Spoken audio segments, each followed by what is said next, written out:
Hola, muy buenos días a todos. Como ustedes saben, la semana pasada se entregó en el Congreso Nacional el texto de la propuesta constitucional elaborado por el Consejo. Así que en nombre de Price les doy la más cordial bienvenida a este webinar en que tendremos una conversación sobre la propuesta constitucional en materia tributaria. La propuesta introdujo algunos cambios importantes, relevantes, y la idea es compartirlos con ustedes y tener una conversación interesante con los excelentes panelistas que hoy día nos acompañan. En primer lugar, les quiero presentar a Jorge Sandón.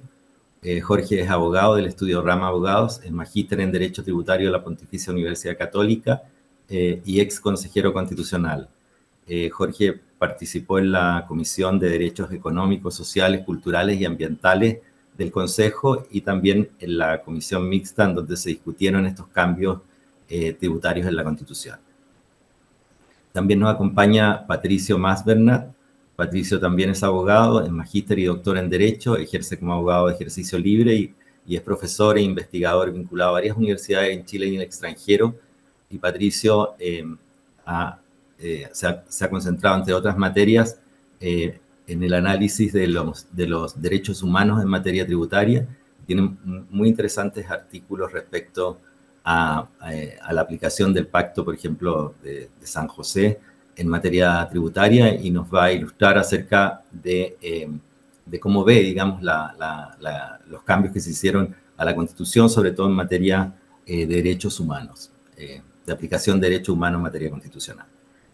Finalmente nos acompaña Enrique Navarro. Enrique es abogado, profesor de Derecho Constitucional en las universidades de Chile y Finisterra, fue director de estudios de la Corte Suprema y ministro del Tribunal Constitucional, es vicepresidente de la Asociación Chilena de Derecho Constitucional y del Instituto Chileno de Derecho Administrativo, y Enrique tiene también muy prolífero en publicaciones de carácter científico en materia constitucional, y nos va a aportar su mirada desde el punto de vista entonces de la jurisprudencia del Tribunal Constitucional respecto de los cambios que se están introduciendo.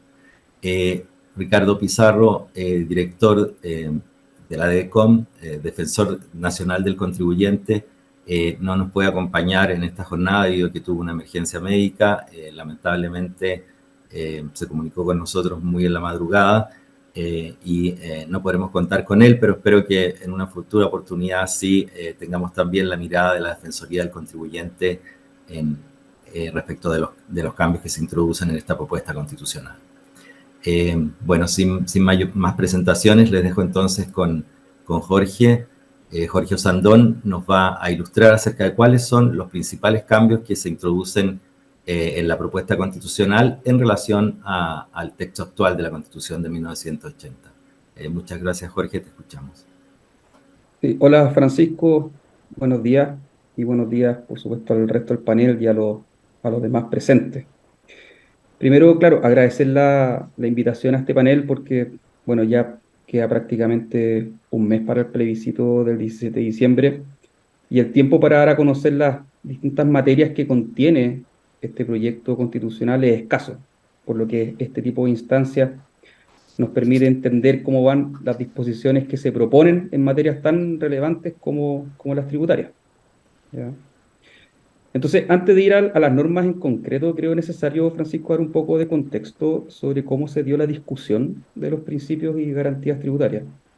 A ver, desde un inicio, este nuevo proceso constitucional y que se dieron a conocer los 12 bordes que fijarían el marco de discusión del contenido de la propuesta, el que acaparó mayor atención fue el famoso quinto borde, este que consagraba a Chile como un Estado social y democrático de derecho, que promueve el desarrollo progresivo de los derechos sociales con su fusión al principio de responsabilidad fiscal a través de instituciones estatales y privadas. Es decir, producto de este borde se buscaba que por mandato constitucional el Estado debía financiar y generar progresivamente niveles básicos en las prestaciones de derechos sociales a través de instituciones estatales y privadas que le permitieran asegurar condiciones de equidad a las personas en temas tan relevantes como en educación, salud, seguridad social y vivienda. Entonces, claro, el Estado iba a tomar un rol importante en la provisión de derechos sociales y por lo tanto iba a requerir financiamiento. Y entonces se preguntarán, claro, ¿de dónde iba a sacar recursos el Estado? Y por supuesto que en mayor medida de los impuestos. Porque, y aquí un poco te citó Francisco una entrevista que hiciste el otro día, el Estado social y democrático de derecho es en esencia un Estado impositivo, es decir, más impuestos. Pero entonces ese financiamiento, y es lo que empezaba a rondar en nosotros, ya consejero, ese financiamiento iba a ser sin restricciones, iban a ser suficientes las garantías tributarias constitucionales actuales en este nuevo Estado que se estaba proponiendo. Bueno, fueron preguntas que nos hicimos desde el inicio del proceso y que tomaron más fuerza ya, bueno, cuando ya había salido electo como consejero. Y así también, como los otros consejeros aportaron propuestas motivadas desde sus mismas profesiones, era de esperar que yo hiciera lo propio y propusiera enmiendas que permitieran avanzar en materias tributarias. Desde la mirada en que el Estado debía estar al servicio de las personas y no al revés. Es decir, ante esta evidente asimetría que existe entre las personas y el Estado y la necesidad que ahora iba a tener este Estado social y democrático de derecho de imponer una mayor recaudación, esta mayor recaudación debía efectuarse con pleno respeto a los derechos y garantías constitucionales, ya que representan precisamente estas garantías un límite jurídico a la potestad tributaria del Estado. Fue así que durante la discusión del texto, yo estuve en la Comisión 4, como tú bien decías, de Derechos Económicos, Sociales, Culturales y Medioambientales. Bueno, no, puse a leer, me reuní también con distintas organizaciones civiles, con distintos expertos tributarios y a revisar también la experiencia comparada. Vimos que era la oportunidad de introducir avances en los principios y garantías tributarias. Entonces, dicho lo anterior, ahora me voy a enfocar en las referencias a la propuesta, que a mi juicio son más relevantes en materia tributaria. Y por supuesto me voy a referir al texto final, que ya está a disposición de cada uno de nosotros. Y hago este punto al texto final porque durante la discusión también quedaron algunas materias tributarias en el camino, que finalmente no vieron la luz en el texto. Entonces vamos a empezar con, a ver, el artículo 37. A ver, los artículos no son correlativos. Yo me fui por distintos temas saltando de artículo en artículo, ¿ya? Primero, el artículo 37, en el numeral quinto, se establece el deber, y aquí hay un comparativo por si acaso, lo que está en la Constitución vigente y lo que se está proponiendo en el texto de la nueva Constitución. Primero, el artículo 37, número 5, que establece el deber de todos nosotros a contribuir al sostenimiento de los gastos públicos mediante el pago de tributos de acuerdo con nuestra capacidad económica, ¿ya? Aquí lo que se consagra es el principio de capacidad contributiva, el cual, si bien no está recogido actualmente en la Constitución vigente, se ha entendido como una medida del principio de igualdad y apunta a que las personas deben ser gravadas con impuestos de acuerdo con sus medios económicos, ¿ya? Es un límite a la potestad tributaria del Estado, por supuesto, porque finalmente lo que se exige a los contribuyentes es solo aquello que les corresponde según sus verdaderas capacidades, suponiendo que tienen una riqueza disponible luego de satisfacer sus gastos de vida, para contribuir al Estado hasta un punto en que esa contribución no resulte excesiva o de alcance confiscatorio, ¿ya? Luego viene el artículo 16, número 31, que es el símil al actual 19, número 20, en el cual se establecen varias cosas. Primero, en el encabezado vemos que se extiende la garantía de legalidad y de proporcionalidad a las cargas públicas. Esta propuesta vino desde el anteproyecto elaborado por los expertos y con esto se ve que se garantiza que ninguna autoridad distinta al legislador pretenda establecer pagos al Estado bajo el pretexto de que no sean tributos, como lo que ha ocurrido o como lo que ocurre en la actualidad, ¿ya? Esta inclusión de las cargas públicas legales también se hizo en el artículo 78, letra C de la propuesta, el cual enumera aquellas materias que son de exclusiva iniciativa del presidente de la República Y en la letra A habla de que ex materia exclusiva del presidente imponer, suprimir, reducir o condonar tributos, y se agrega y otras cargas públicas, cosa que no existe en el texto actual tampoco. ¿Mm? Luego, siguiendo con el artículo 16, número 31, en su letra, perdón, en su letra A, se establece que en ningún caso la ley podrá establecer tributos que individual o conjuntamente considerados respecto de una misma persona sean desproporcionados, de alcance confiscatorio, injustos o retroactivos. ¿Ya? Con esto lo que se busca es proteger a los contribuyentes de los efectos confiscatorios de los impuestos. Y no solo respecto a un tributo en particular, sino que respecto al conjunto de ellos, ya que vemos que todos los tributos en su conjunto conforman un sistema tributario, el cual no puede terminar por consumir la capacidad económica de las personas.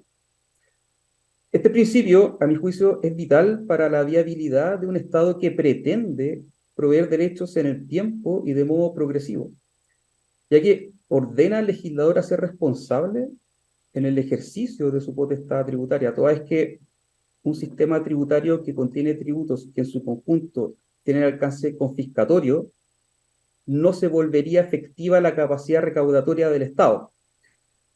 Esto porque un sistema tributario excesivo es contraproductivo finalmente, ya que termina por afectar el ahorro, el crecimiento, la inversión y la creación de empleo, disparándose a mi juicio el Estado en sus propios pies, ya que estos son precisamente las bases imponibles sobre las cuales el Estado se hace de recursos mediante la aplicación de impuestos. Al final de la letra A se recoge expresamente la irretroactividad en materia tributaria.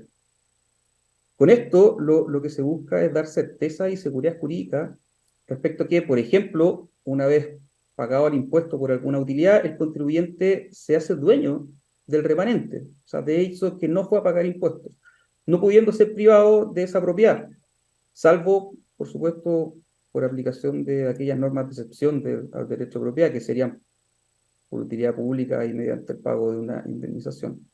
¿Ya? Luego se incluye, esto también es novedad, la letra B. Con la letra B se busca que los gastos de vida en la determinación de los impuestos permitan orientar al legislador para que siempre los considere en su política tributaria. ¿Mm?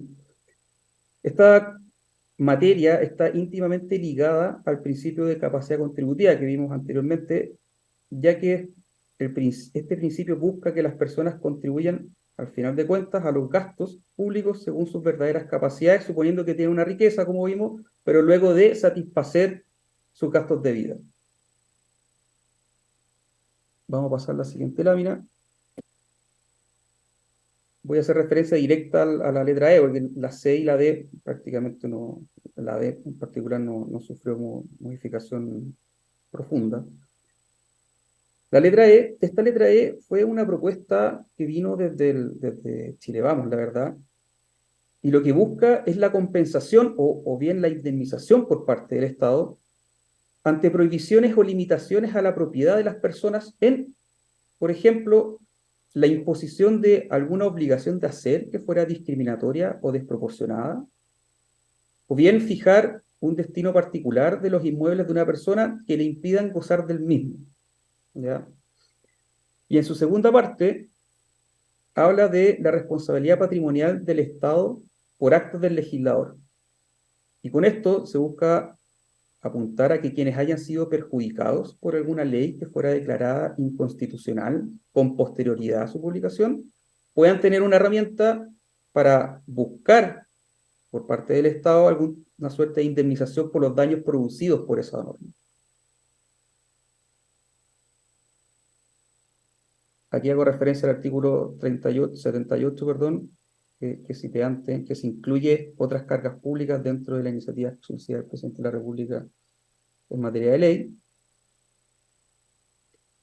Luego me salto al 16, número 32, que es un símil al artículo 19, número 22, que la verdad, la única modificación que se introduce es que se eleva la exigencia legal ¿ya? Desde una ley simple que se consagra actualmente a una ley de quórum calificado para aquellas leyes que establezcan beneficios o gravámenes para un sector, actividad o zona geográfica, lo que finalmente permitiría dar algo más de estabilidad y certeza jurídica respecto de estas leyes, en cuanto puedan ser modificadas con posterioridad. Esta exigencia legal se repite en el artículo 142 respecto a los incentivos tributarios que pudieran establecerse para territorios especiales o estratégicos para el desarrollo del país. Y finalmente, yo creo que la enmienda o la propuesta que ha salido por todos lados es aquella que se introduce en el número 29 del artículo 16 respecto al derecho a la vivienda adecuada, ya que es un nuevo derecho que se busca incluir en esta propuesta constitucional. Y su letra C en particular se establece la exención de contribuciones para la vivienda principal. Con esta liberación está íntimamente ligada a lo establecido, que voy a poner en la lámina siguiente luego, al artículo 23, número 3, el cual garantiza que ningún derecho fundamental podrá ser afectado en su esencia o estar impedido en su libre ejercicio por un tributo. Además, hace mención a condiciones o requisitos, ¿ya?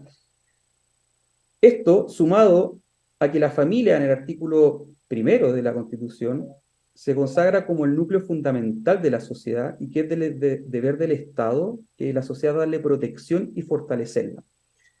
Entonces, claro, ¿dónde se desarrolla la familia? Estas fueron las preguntas que surgieron en su oportunidad de la comisión. Bueno, a nuestro juicio se desarrolla en el hogar.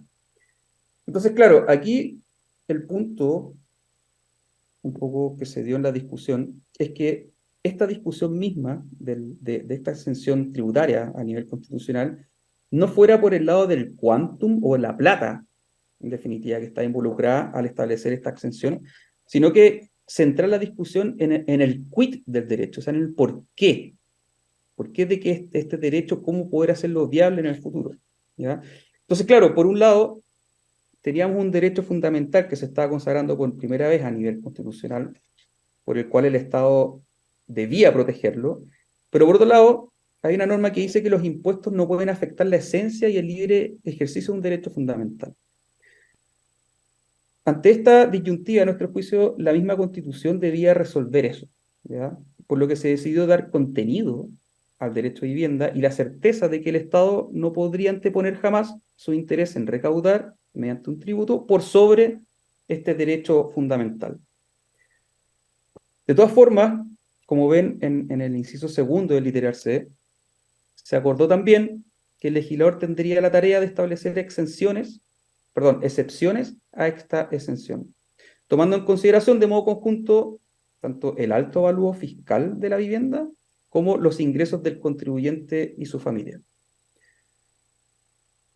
Luego, para la implementación de esta exención, se acordó un artículo transitorio, como pueden ver ahí en el recuadro a mano izquierda abajo, que principalmente estableció que dentro de los 6 meses siguientes a que fuera entrado en vigencia este nuevo proyecto constitucional, se debía enviar un proyecto de ley al legislador para que determine qué se entiende por estas viviendas de alto avalúo fiscal y cuáles serían los ingresos de los dueños que, junto al avalúo fiscal, harían pagar contribuciones a estos dueños.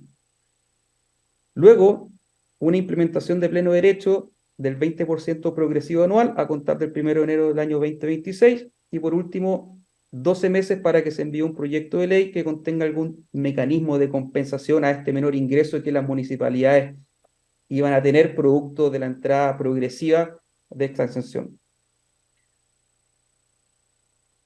Aquí está el artículo 23 que mencioné anteriormente.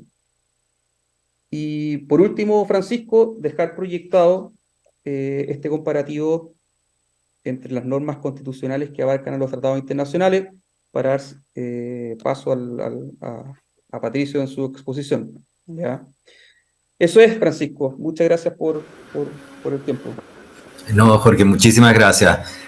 Bueno, de tu exposición, de tu clara exposición, puedo en el fondo concluir que la propuesta constitucional extiende algunas de las garantías constitucionales que ya estaban consagradas en la Constitución del 80. El principio de legalidad, como tú mencionabas, se extiende entonces a cualquier otra carga pública, como ocurre, por ejemplo, en la Constitución actual, en la Constitución española y en la Constitución italiana actual.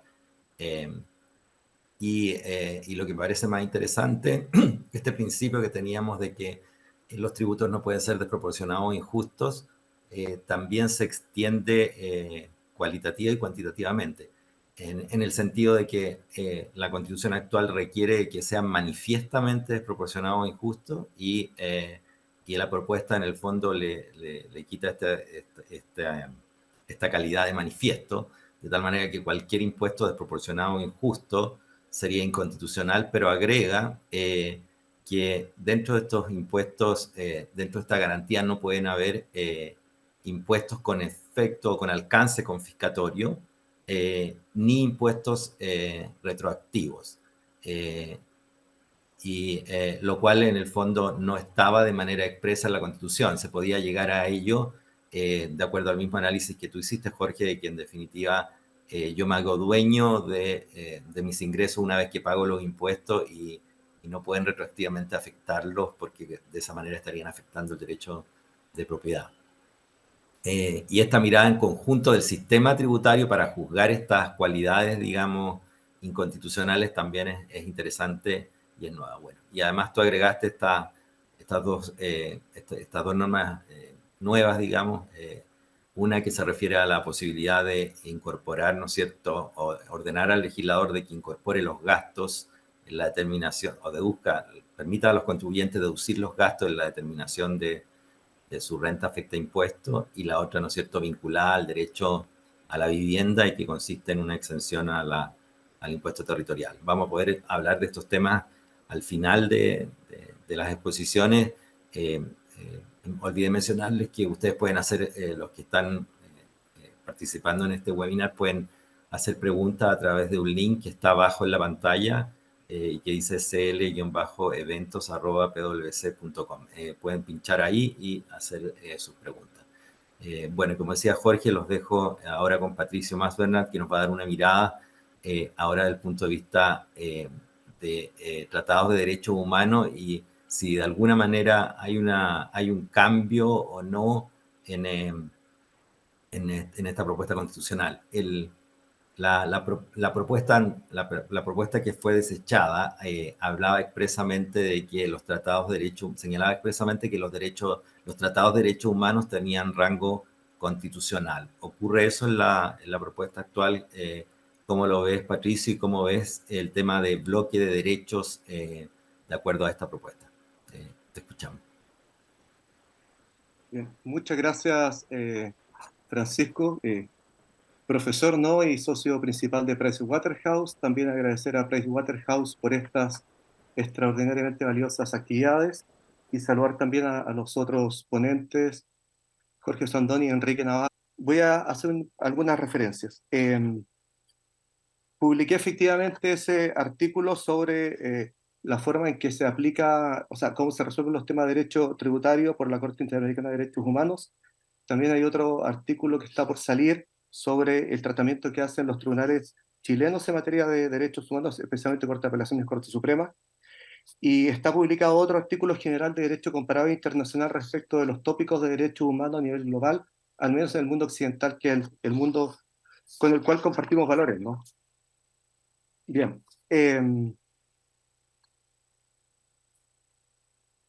Los tributos, por definición, constituyen limitaciones a los derechos fundamentales. Eso hay que tenerlo presente. Obviamente es el costo de vivir en una sociedad civilizada, pero constituye limitación a derechos fundamentales, por lo cual deben ser siempre justificados, por ejemplo, a través de una norma constitucional, y luego a través del control de proporcionalidad y control y la ponderación al momento de establecer la ley. Otro tema previo, hay que considerar que los derechos fundamentales pueden entenderse, hay diferentes perspectivas, ¿no?, pero pueden entenderse como derechos esenciales reconocidos por la Constitución política, positivizados, ¿no?, con todas las consecuencias que ello genera. Y entonces estos derechos tienen una faz, como se dice, objetiva y subjetiva, es decir, como forma los derechos fundamentales de defenderse defender los propios intereses jurídicos o también como una forma de iluminar, o sea, una fuerza de iluminación al legislador al establecer el sistema jurídico. Y los derechos humanos tienen una característica no tan fuerte, obviamente, como los derechos fundamentales por las razones del carácter que tienen los derechos humanos, que es un poquito distinto que los derechos fundamentales, pero algunos derechos humanos son directamente aplicables, por ejemplo, lo que ha dicho la Corte Suprema y las Cortes de Apelaciones en materia, por ejemplo, de tutela judicial efectiva, eh, o, por ejemplo, de la proporcionalidad de las penas, etcétera, que, bien, ¿qué es lo que puedo decir yo respecto de la nueva Constitución? Existe mayor claridad en la propuesta constitucional, existe una mayor claridad respecto de la incorporación de los convenios sobre derechos humanos en el sistema jurídico chileno, porque se realiza por expresa disposición constitucional esta vez. Hay sí una especie de fusión normativa que esto se mantiene, pero yo creo que se aclara en la propuesta frente a la Constitución política actual.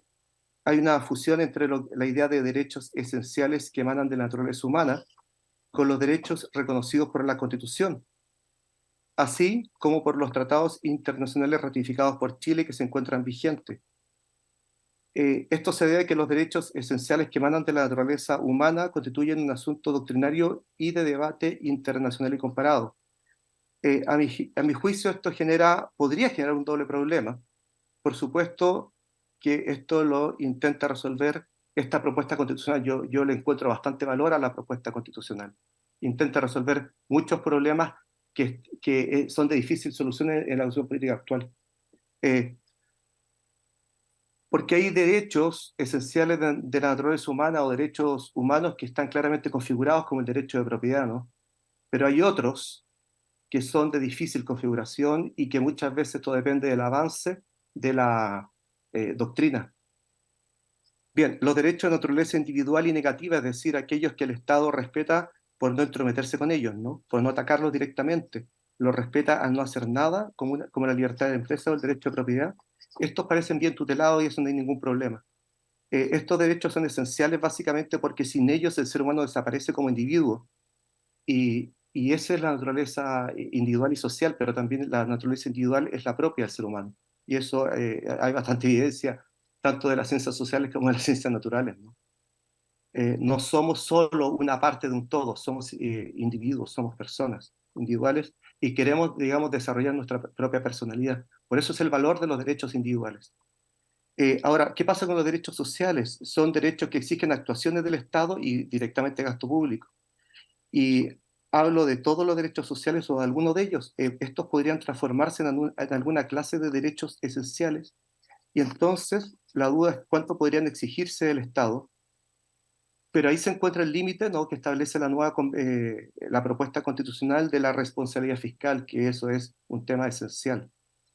Es importante esta norma, yo creo que la propuesta constitucional resuelve varios temas, digamos, porque es más expresa en cuanto a la actual constitución política, establece principios menos expresos que se entienden, pero se pueden entender muchos principios, ¿no?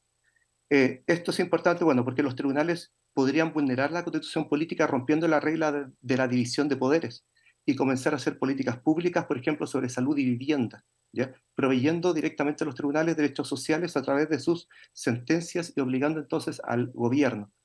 Entonces yo creo que la convención, o sea, la propuesta constitucional es buena en dos sentidos, que expresa claramente la división de poderes, eso es muy importante para la actuación judicial, es lo que se llama, ¿no?, el fair law, la intervención de los tribunales en materia pública y política, que eso yo creo que la norma de división de poderes es importante para que eso no se genere, y tampoco la no intervención de los tribunales en la provisión de derechos sociales, y esto es bueno porque hay un tema de política pública y de administración de la caja fiscal que es importante, ¿no?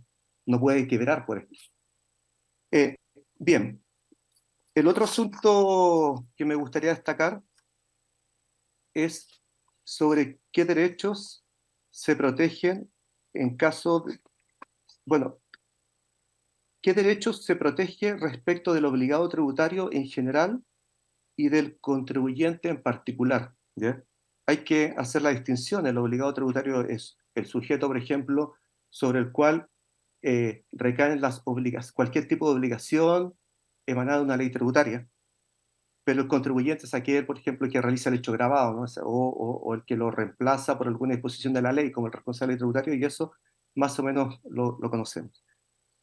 Eh, los tribunales han tenido una perspectiva restringida respecto de los derechos humanos que influyen en materia tributaria. Y yo creo que eso es un asunto que hay que revisar tanto por los juristas como por los tribunales, ¿no?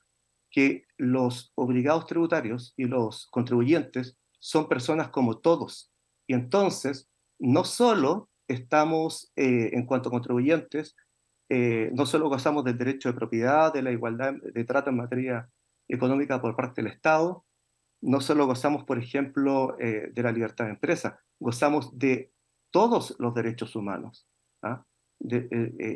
Y esa comprensión tiene que ir avanzando hacia esta idea de lo que significa el contribuyente, que no solamente aquel que se supone que tiene la obligación de pagar, también es un ser humano que goza de todos estos derechos humanos, ¿no? Y yo creo que la propuesta constitucional también resuelve mejor este tema. Pero el tercer tema, y que aquí estoy un poco más preocupado, sí, que respecto del Estatuto Constitucional de Tributo, porque tenemos el Estatuto Constitucional de Tributo y ese tipo de obligación tributaria o obligación pecuniaria, y tenemos los derechos, por otra parte, de las personas, ¿no? Obligados tributarios contribuyentes. Porque no resuelve, a mi juicio, el problema de la parafiscalidad o de los tributos parafiscales, que es una carga progresivamente mayor en todos los países occidentales. Estas figuras tributarias deformadas, ¿no? Que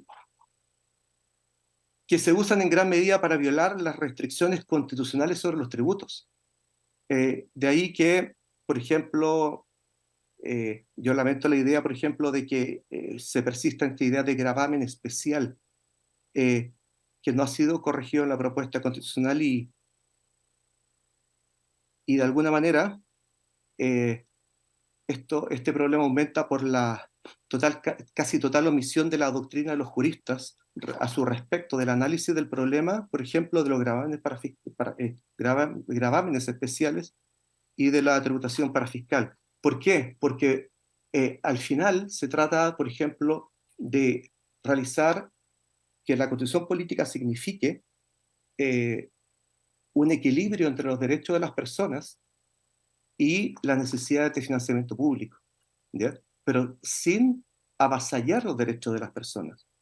Por eso, no solamente hay que considerar una figura de exacción patrimonial como es el tributo clásico, sino también todas las nuevas figuras del Estado moderno de parafiscalidad, que es un tipo moderno de tributación.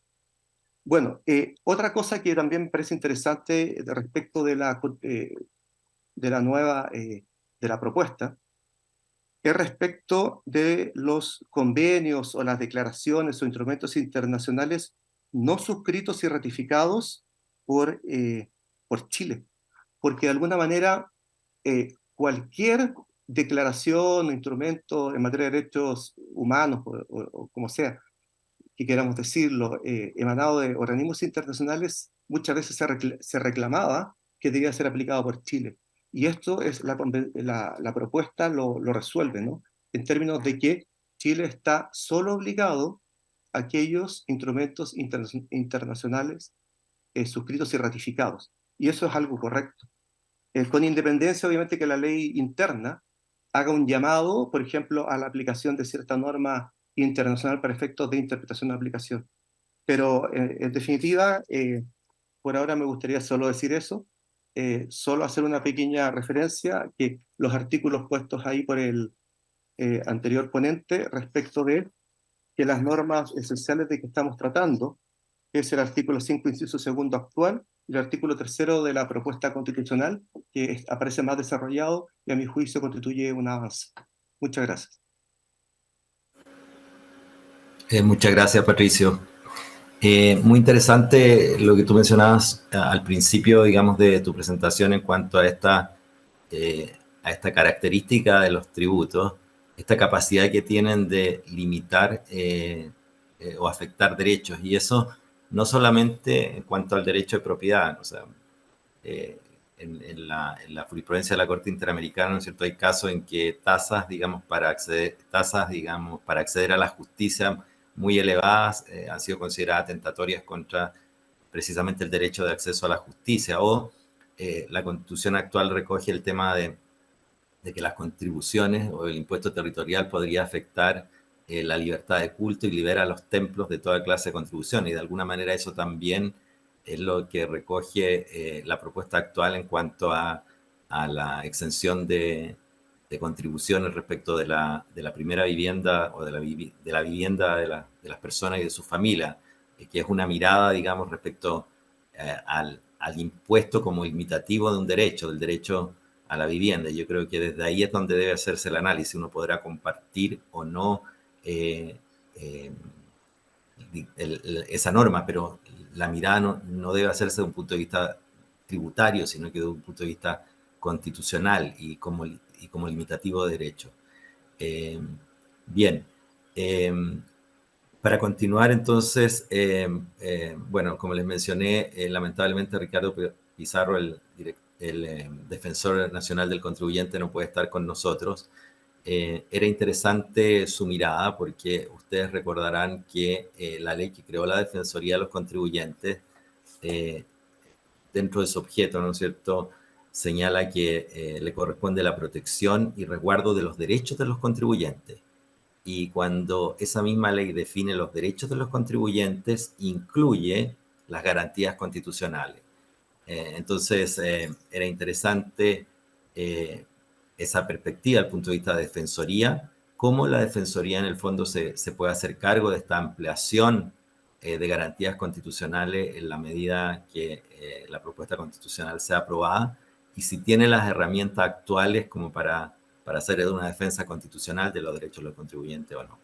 Eso va a quedar pendiente de análisis y ahora vamos a tener, sí, la mirada del punto de vista de jurisprudencia constitucional a cargo de Enrique Navarro. ¿Cómo ves, Enrique, digamos, esta ampliación de garantías y derechos desde el punto de vista de una futura jurisprudencia constitucional, tú que has tenido experiencia en el Tribunal Constitucional?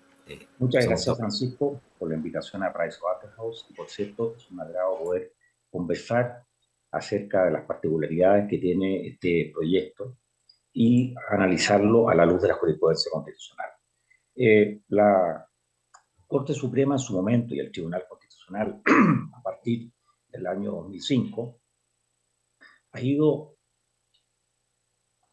sustentando una serie de principios básicos. Dentro de esos principios básicos, en primer lugar, está el principio de la reserva legal, que obviamente tiene una larga tradición en nuestra historia occidental, desde la Carta Magna, ¿no es cierto?, en 1215, luego los dos primeros textos constitucionales chilenos, a partir de la Constitución de Carrera, el reglamento en 1812, ha tenido un largo desarrollo. Y el Tribunal Constitucional, como ya también lo había sostenido la Corte Suprema, ha entendido que este principio de reserva legal supone que los elementos básicos del tributo, esto es, el sujeto, el hecho grabado, la base imponible, la tasa y el régimen de exenciones, esté claramente establecido en la ley. Por tanto, aspectos de detalle técnico sí pueden ser precisados en materia de la potestad reglamentaria. La potestad reglamentaria es importante en lo presente en este proyecto propuesto. Se elimina la potestad reglamentaria autónoma y solo se establece la potestad reglamentaria de ejecución de ley para implementar una norma de carácter legal. Ahora, la doctrina y la jurisprudencia, como decíamos, ha sido muy clara en esto. Se trata de una reserva legal que además se enfatiza por la circunstancia que la iniciativa exclusiva, como señalaba al principio de su exposición Jorge, la iniciativa exclusiva es del Ejecutivo desde la Constitución de 1925 modificada, el 43 y el 70 se mantiene esa larga tradición, y el origen, el primer trámite en la Cámara de Diputados. Si nosotros revisamos la jurisprudencia de los últimos 15 años en la jurisdicción constitucional, podemos ver dos líneas sobre esta materia. Por ejemplo, en su momento el Tribunal Constitucional señaló en diversas decisiones que en materia de contribuciones, si bien el legislador señalaba los aspectos de carácter general, se facultaba así a la autoridad técnica, en este caso el Servicio de Impuesto Interno, a precisar los aspectos vinculados a la valoración y evaluación, ¿cierto?, que tienen que considerarse los bienes para efectos del pago de contribuciones, y por tanto ese tributo desde esa perspectiva no infringía el mandato constitucional que se mantiene en la propuesta. Del mismo modo, se estableció en por lo menos 5 decisiones que el régimen de exención de contribuciones en materia de estadios que mandataba a la potestad reglamentaria para precisar el alcance del mecanismo de exención era contrario al principio de reserva legal. Y eso entonces también se ve reflejado en el texto. En segundo lugar, el principio de la igualdad ante la ley, que creo que se ve reforzado, la idea de impuestos que apunten a la proporcionalidad, progresividad u otros que autorice la ley. Este es un aspecto que la jurisprudencia también ha ido precisando y desarrollando adecuadamente. Y de algún modo uno puede ver también decisiones ya antiguas incluso por parte de la Corte Suprema, y en los últimos 15 años diversas decisiones del Tribunal Constitucional. Por ejemplo, cuando en su momento se estableció que el régimen tributario de los prácticos portuarios, al suponerlos como sujetos que tenían una relación de dependencia, siendo que eran profesionales independientes, era contrario al principio de igualdad ante la ley, y así se manifestó en un par de decisiones. Del mismo modo, fue considerada esta perspectiva de la igualdad ante la ley en la norma que motivó inaplicabilidades y después una inconstitucionalidad en relación al régimen de prohibición de que se entregaran, ¿no es cierto?, recetas en las ópticas por parte de especialistas o técnicos. En su momento, el tribunal consideró que esta era una diferencia arbitraria e injustificada. Hay un aspecto que es bien relevante, que el tercer principio es en la idea de la no confiscatoriedad. Como sabemos, el texto vigente prohíbe los tributos manifiestamente desproporcionados o injustos. Desproporcionado supone algo irracional, abusivo, e injusto apunta precisamente a la idea de que tengan el carácter de confiscatorio. Pero se elimina, como se señaló hace un instante, se elimina la referencia al adjetivo manifiestamente, con lo cual obviamente se quiere enfatizar con más fuerza este tipo de tributos que pudieran considerarse como contrarios al ordenamiento jurídico.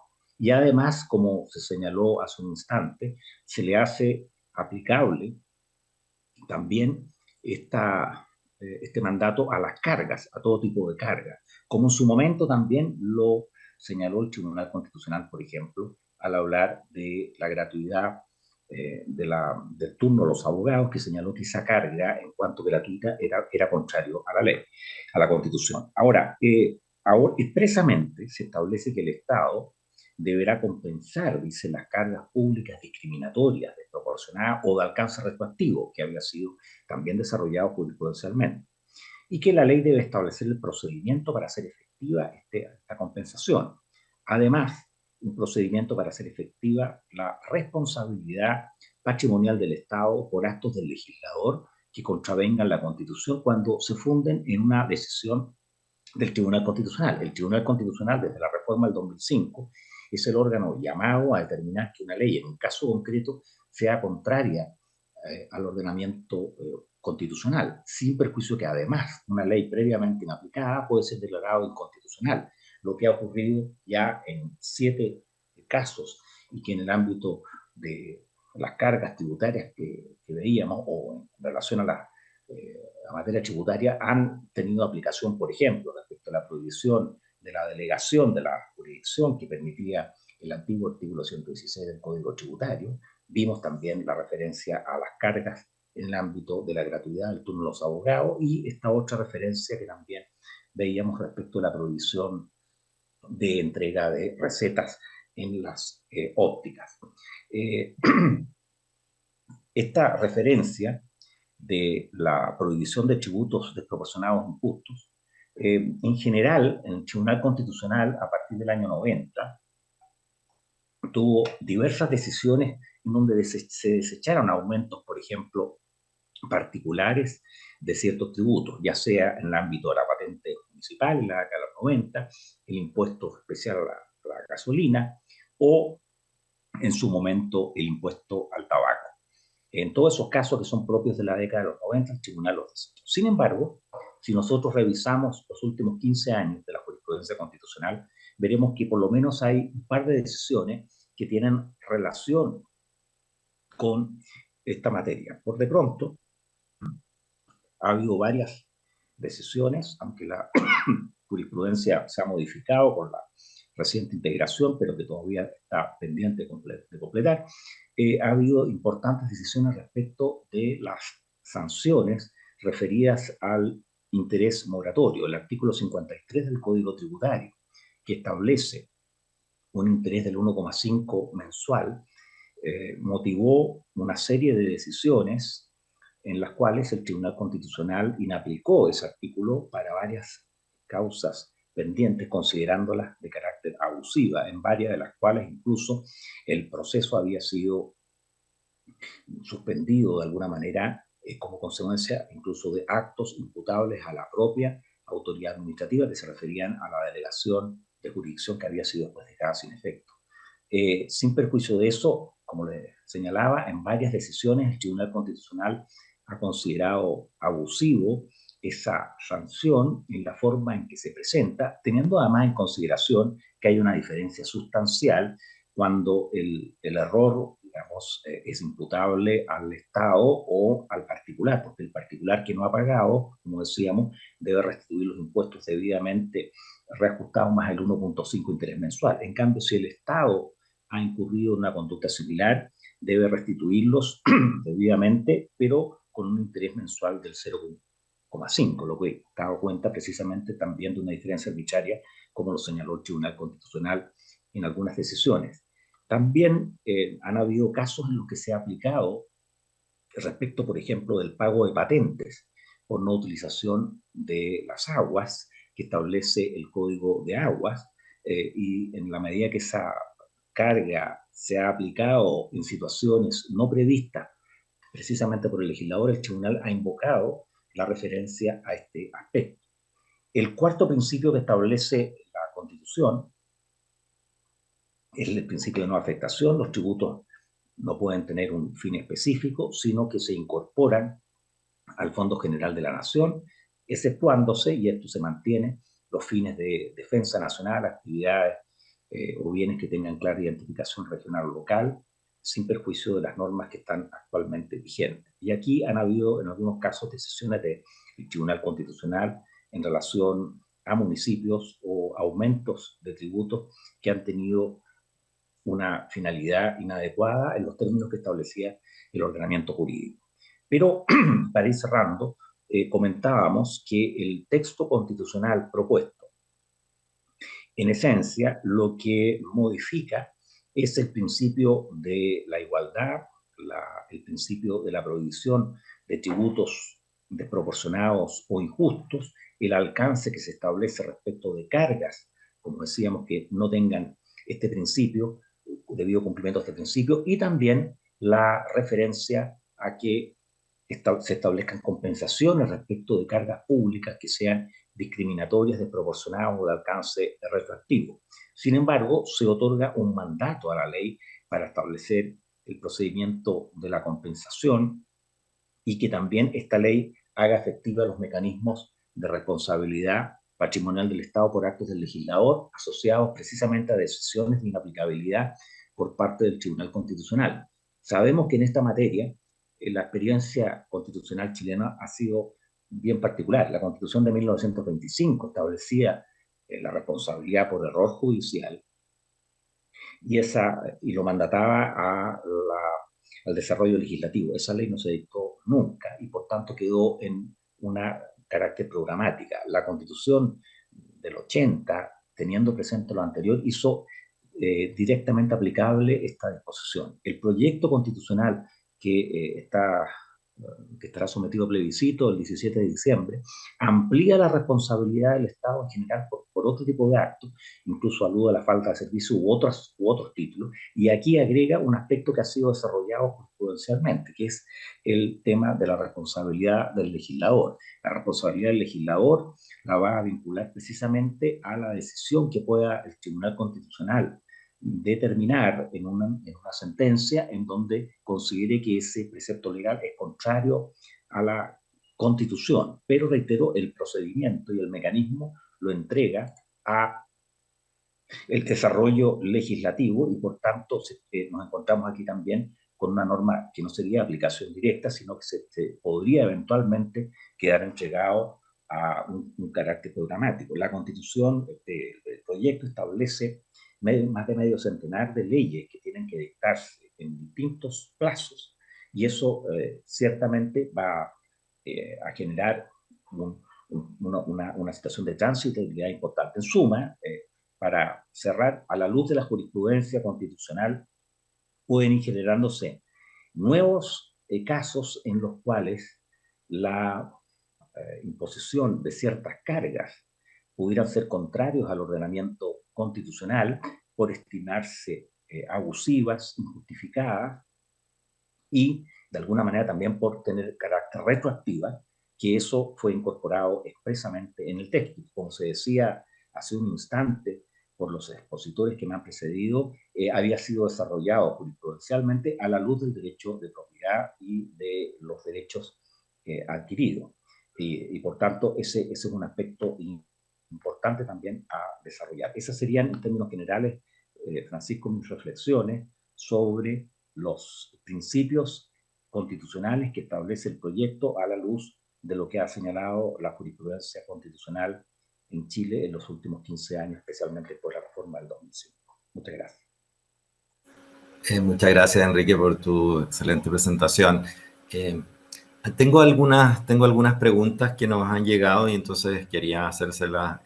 Hay una para Jorge que se refiere a este tema de la incorporación en la Constitución de los gastos de vida del contribuyente y de su familia, los gastos de vida y cuidado.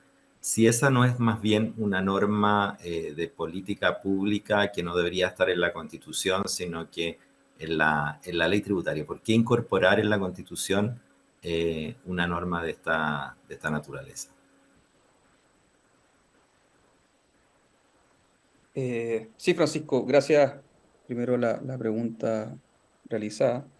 A ver, como señalé en la exposición, lo que se busca con esta incorporación específica a que el legislador debe considerar los gastos de vida para la determinación de los impuestos, es una bajada del principio de capacidad contributiva. Recordemos que el principio de la capacidad contributiva hay que mirar para determinar cuánto cada persona debe contribuir al sostenimiento de los gastos públicos. Hay que mirar no solamente lo que recibe como ingreso, sino que también los gastos en los cuales incurre, porque la capacidad contributiva hace referencia en definitiva a cuál es la riqueza de las personas o al patrimonio de las personas. Y sabemos que el patrimonio está incorporado tanto por los activos y los pasivos o los ingresos y los gastos, ¿ya?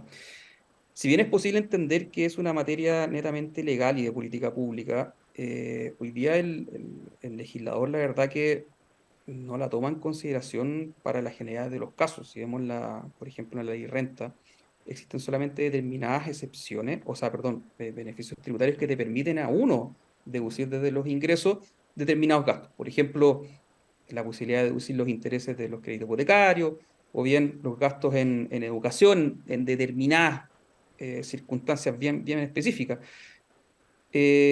Considerando que en definitiva todas las personas necesitan incurrir en gasto, incluso es lo que está reconocido expresamente en el artículo 70 de la Ley de Impuesto a la Renta. Pero en la formalidad, la verdad que no todos los gastos están reconocidos para ser deducidos en la determinación de los impuestos. Entonces aquí vemos una oportunidad en que el legislador siempre tome en consideración los gastos en el desarrollo de sus políticas tributarias, ¿ya? Ahora bien, si vemos nuevamente el artículo, aquí se encomienda derechamente al legislador para que determine la forma de determinar el ejercicio de este derecho, ¿ya? Entonces, habría que esperar esa implementación específica, que si bien hoy en día en ciertas materias está reconocida, por ejemplo, en la emisión de la boleta de honorario, hoy día uno emite boleta de honorario y la misma legislación contempla en que uno puede deducir hasta el 30%, una presunción de gasto hasta el 30% de los ingresos, con un tope que determina la misma ley. Entonces, en ese ejemplo, por ejemplo, ¿por qué no aplicar lo mismo a los contratos de trabajo? O sea, ¿por qué tienen las boletas de honorarios en ese sentido una mejor posición respecto de los contratos de trabajo?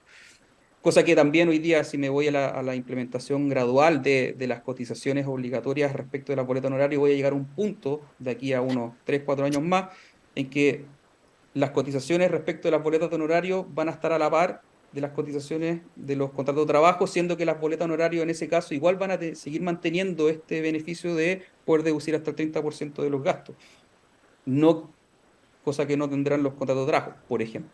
Entonces, ese tipo de preguntas o ese tipo de situaciones son las que se viene a hacerse cargo a nivel constitucional esta consagración de esta idea de que el legislador siempre debe tener presente en la discusión de su política tributaria o la implementación de su política tributaria, el considerar los gastos, ¿ya? Y no todos los gastos, sino obviamente aquellos que sean objetivos para las necesidades de vida, cuidados y desarrollo de las personas, ¿ya? Pero con eso haber podido dar respuesta a la pregunta, Francisco. Francisco, ¿puedo decir una pequeña inciso? Sí, por supuesto. Ya, lo que pasa es que eso efectivamente es una parte esencial de lo que se llama capacidad económica, que está reconocido en lo que nos gusta parecernos, no todos los países europeos. Y en los países de economía social, así que eso estaba perfecto. Se llama el mínimo personal y familiar, ¿de acuerdo? Que es una parte de lo que es la capacidad contributiva, capacidad económica. Y forma parte incluso de la idea de derecho de propiedad, de derecho a la vida, y es una expresión del derecho a constituir una familia. Porque de lo que se trata básicamente es que se respete un mínimo necesario para una vida digna, personal y familiar, e incluso para que una persona pueda seguir trabajando, seguir comiendo, es casi su sustento vital de él y de su familia, de aquellas personas que están a su cargo, sus hijos, la cantidad de hijos, a veces su papá, su mamá, que a veces están enfermos, ¿no?, de un contribuyente y que tiene que cuidarse. Yo conozco un sujeto, por ejemplo, que tuvo que irse de Chile, ganaba más de 10 millones de pesos mensuales, tenía 2 suegros que se hacía cargo enfermos de cáncer, y como eran españoles, tuvo que irse a España porque acá no se le reconocía ningún gasto, y él todo gastaba en ese derecho a la salud. Entonces yo creo que es una base importante, y está bien que esté en la Constitución Política por una razón muy simple, porque el legislador en Chile nunca lo ha reconocido, y los economistas que hablan del tema lo prefieren reconocer como gasto, a nivel de subvención y no a nivel de estructura tributaria. Por eso me parece interesante. Sí, sí, es muy interesante. Yo también, cuando lo miré, en el fondo, también le asigné como una explicación histórica, porque en Chile siempre ha existido como el interés de personalizar un poco más los impuestos, de ajustarlos más a la realidad y a la capacidad contributiva de cada persona, pero en definitiva eso nunca se ha hecho, y quizá era como un llamado de atención respecto de un propósito, de un anhelo que nunca en el fondo se ha materializado en la legislación, y como dice Patricio, sí está incorporado en las legislaciones europeas y también en la legislación de Estados Unidos, por ejemplo. Entonces, por ahí era mi interpretación cuando vi esta norma. Hay una pregunta para ti, Patricio, que dice relación con lo que tú mencionaste, el tema de la parafiscalidad. Si podrías explicar un poco más eso, y en definitiva, si la parafiscalidad no queda comprendida dentro de la regulación o de las garantías constitucionales que se refieren a las demás cargas públicas, porque en el fondo veíamos que la propuesta extiende la regulación constitucional garantística de los tributos también a otras cargas públicas, y la parafiscalidad no quedaría comprendida o bien dentro del ámbito tributario o bien dentro del ámbito de las demás cargas públicas, y de esa manera tutelada, digamos. Sí, efectivamente, si pudiera darla o de revisar lo que ha dicho el Tribunal Constitucional ya respecto a la materia, porque le incorpora efectivamente respecto a las demás cargas públicas la idea de igualdad, proporcionalidad, etc. Y eso está bien. El tema básicamente se trata de que la parafiscalidad constituye las nuevas figuras tributarias del Estado que para hacer política pública, para extraer recursos de los particulares, de los privados, o para limitar la propiedad privada, establece un nuevo sistema de cargas que ¿Podrías no, dar un ejemplo, Patricio? sí, que no tienen, sí, por supuesto, que no tienen los mismos perfiles propios del tributo. Yo escribí algo en todo caso, si alguien por ahí necesita, está en Social Science Research Network, SSRN, y se llama El concepto de tributo. Ahí yo escribí al respecto. Por ejemplo, a ver, si el Estado necesita, tenemos de partida todo el sistema de tasas, ¿no? Las tasas, Claro. que son servicios para obtener directamente un servicio, o sea, son cobros para obtener servicios directos del Estado por un particular. Pero también puede ser un sistema tarifario, hay sistemas de tarifas que son más parecidos a tasas que a un sistema de gestión, por ejemplo, administrativo. También puede ser una política pública como políticas públicas de salud o de seguridad social como hay en Chile, que se transforma en un sistema privado y no un sistema público, pero es una extracción o detracción por ley y involuntaria y exigida. Pero el caso más típico, que así lo ha dicho la Corte Suprema, son las concesiones, los cargos por peaje, que ha dicho que eso forma parte del tributo, los cargos por peaje. Quizá ahí, Enrique, yo recuerdo un caso de tarifa aduanera, en que el Tribunal Constitucional consideró que las tarifas no eran propiamente tributo y que por lo tanto no quedaban en el fondo bajo la garantía o bajo el principio de legalidad y podrían ser establecidas por la autoridad administrativa. Bajo este nuevo concepto de otras cargas públicas que se incorporan en la propuesta constitucional, ¿tú crees que el fallo habría sido el mismo o podría tener algunos matices distintos?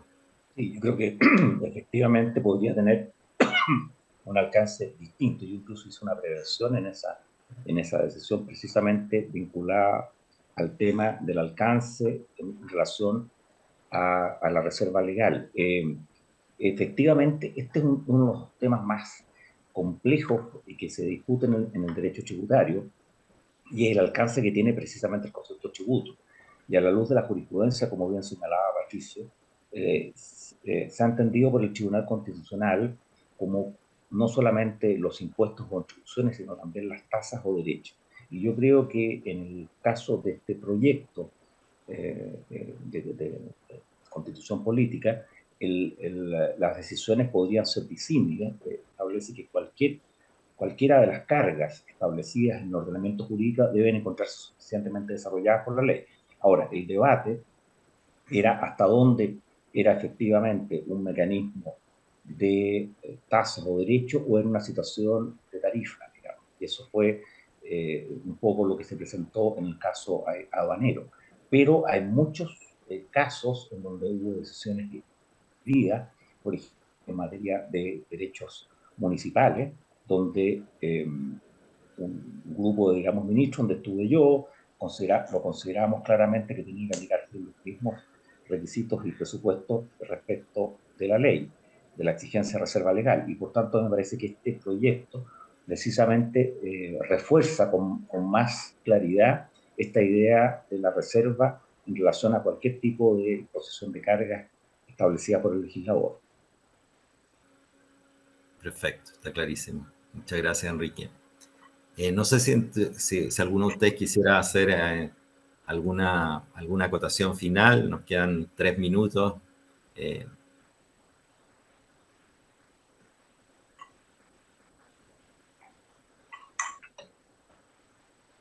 Parece que no. Tal vez, Francisco, agregar un asunto que es relevante, que es todo el tema de las regulaciones expropiatorias, digamos, que establecen el ordenamiento jurídico. Y este es un tema que se ha planteado por algunos, hasta dónde verdaderas limitaciones pueden afectar también los derechos fundamentales y establecer mecanismos compensatorios. Ese es un tema que creo que también se plantea en relación a estas normas y que, por tanto, limitaciones que tradicionalmente son establecidas por la ley vinculadas a la función social podrían también dar pie, en su caso, para mecanismos compensatorios. Tradicionalmente se decía los mecanismos de privación de los derechos vinculados a la expropiación son típicamente indemnizatorios. Las limitaciones no, pero hay regulaciones en ciertas materias como son la servidumbre y otras. Entonces, creo que este es un aspecto que se ve reforzado en el proyecto, de modo que cualquier mecanismo que importe un gravamen abusivo puede tener mecanismos compensatorios y eso puede ser también bastante importante. Y respecto a lo que se planteaba en relación a las políticas públicas y a las circunstancias de la deducción, digamos, de los gastos necesarios, lo que efectivamente eso es un mandato que el legislador ha cumplido de manera muy débil en Chile, que obliga a adoptar dentro de las políticas públicas una decisión mucho más clara y por tanto creo que es un mandato que el constituyente da al legislador que debiera tener aplicación directa e inmediata y que es bien relevante. Excelente, Enrique. Muchas gracias por tu acotación. Bien, para terminar entonces una pequeña reflexión. Yo a veces me preguntaba, bueno, ¿el derecho tributario es el derecho de los contribuyentes o el derecho del Estado? ¿Es el derecho a la potestad tributaria o el derecho de las garantías constitucionales? Y en realidad, o de las garantías. En realidad creo que el derecho tributario cumple una función como de mantener cierto equilibrio entre ambas cosas. Y lo que me parece que hace la propuesta constitucional es también ir en ese sentido, porque como decía Jorge, un Estado social de derecho es un Estado impositivo, un Estado con una mayor presión fiscal, pero esa legítima presión fiscal para cumplir con los derechos sociales no puede no tener barreras, no puede no tener límites. Y lo que hace, digamos, el proyecto constitucional es delimitar con mayor claridad, con mayor precisión y de una manera más moderna esos límites. Así que los invito a revisar con mayor detención estas normas de la propuesta constitucional. Muchas gracias a los panelistas por su excelente presentación. Enrique estaba en Madrid y desde allá se conectó con nosotros, muy generoso de su parte, al igual que los demás. Espero que este seminario haya sido de interés y de agrado a ustedes y espero que nos veamos en una próxima oportunidad. Muchas gracias a todos. Muchas gracias, Francisco. Gracias.